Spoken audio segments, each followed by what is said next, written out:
Okey. Ini tempat punya masalah. You on ini, api masuk. Mesin humming. Masa dia tekan, masa ni tu zoom ni tengok. Masa ini motor ni jalan, hidrolik tolak sana. Dia sudah tolak, dia humming.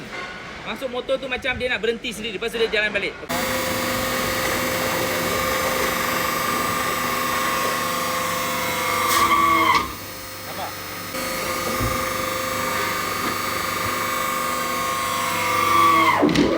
Nampak? Nampak? Ini sebab apa? Sebab dia masih berada di star, dia belum pergi delta. Kalau dia sudah tukar pergi delta, masalah ni sudah stop. Solve. Okey, ajap. Tukar dia. Stop.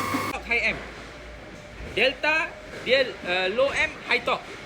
So sekarang dia low top, high M, apa akan jadi? Dia tak boleh, current dia tak boleh support. Dia sebab dia ada dekat star. Dia kena tukar pergi delta.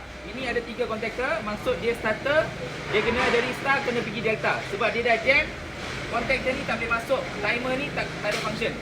Acap. Bos, Boleh ke Acap? boleh. Boleh ya. Kamu goreng Acap. Salah goreng, bos. Jangan jadi macam mat goreng, okey?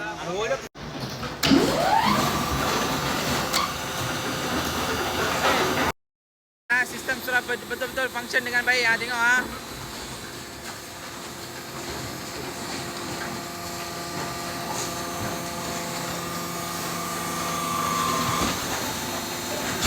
Tengok dia sudah tak ada humming lagi. Okey.